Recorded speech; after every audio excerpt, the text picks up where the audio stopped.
আসলে কেমন লাগছে চট্টগ্রামে নেমে? খুব ভালো, মানে ওয়েট করছিলাম আর কি। চট্টগ্রামের এত মানুষের ভালোবাসা, আপনি নিরাপদে ফিরে এসেছেন, এবারে জয়টা কেমন ছিল?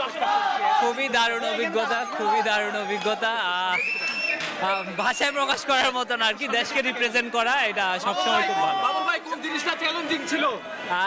ফেরার সময়, এভারেস্ট থেকে ফেরার সময়।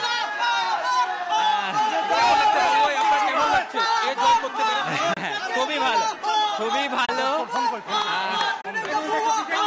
খুব ভালো লাগছে। ডেফিনেটলি হচ্ছে দেশকে সবসময় রিপ্রেজেন্ট করতে পারে, এটা খুব ভালো অনুভূতি।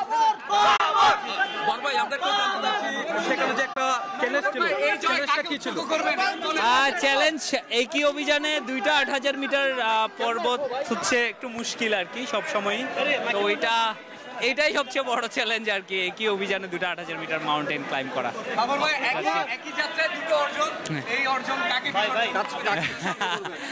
আর কাউকে আমি আসলে আমার এই যে এত লোকজন, আমার ক্লাব ভার্টিক্যাল রিভার্স, চট্টগ্রাম। ভাই আমরা জানি আপনার মা খুব টেনশনে ছিলেন, পরিবার খুব আসলে টেনশনে ছিলেন, আপনার মায়ের উদ্দেশ্যে কি বলবেন?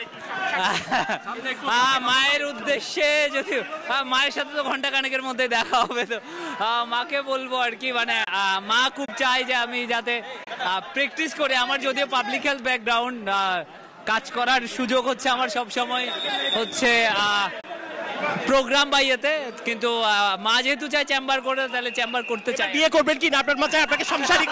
হ্যাঁ, ডেফিনেটলি নো, মানে চেম্বার আর বিয়ে দুইটার মধ্যে বেছে নিতে বলে চেম্বার। করবেন কি না?